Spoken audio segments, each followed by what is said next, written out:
ఏడుకొండల వెంకటేశ్వర స్వామిని చేరుకోవడానికి 7 నడక మార్గాలు ఉన్నాయని తెలుసా? అవేమిటో ఇప్పుడు తెలుసుకుందాం. నెంబర్ 1 అలిపిరి నడకదారి. అత్యధికంగా భక్తులు నడిచి వచ్చే మార్గం అలిపిరి. ఇక్కడికి బస్సులు, ట్రైన్లు అవైలబిలిటీ ఉన్నాయి.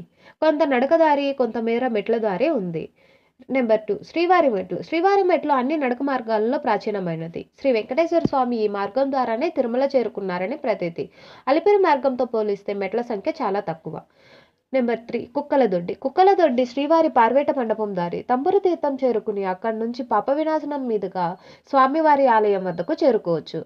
పదకవితా పితామహుడు అన్నమయ్య ఈ మార్గం ద్వారానే తిరుమల చేరుకున్నారు. నెంబర్ 4 శ్యామలకోన. శ్రీవారి ఆలయానికి చేరుకోవడానికి మరొక నడక మార్గం శ్యామలకోన.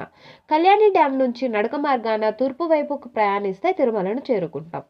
నెంబర్ 5 అవ్వచారి కోన. రేణిగుంట నుండి కడప తిరుపతి మార్గంలో ఆంజనేయపురం అనే గ్రామం దగ్గర లోయలో ఉన్న అవ్వచారి కోన దారి గుండా పరమట వైపుకు వెళితే మోకాళ్ళ మండపం వస్తుంది. అక్కడి నుంచి తిరుమల చేరుకోవచ్చు.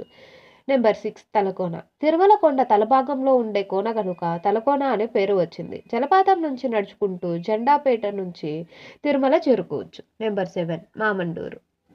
ఒకప్పుడు శ్రీవారి మెట్టు తరువాత రద్దీగా ఉన్న నడకదారి ఇది. ఈశాన్యం నుంచి వచ్చే యాత్రికులకు ఈ దారి అనుకూలంగా ఉండేది.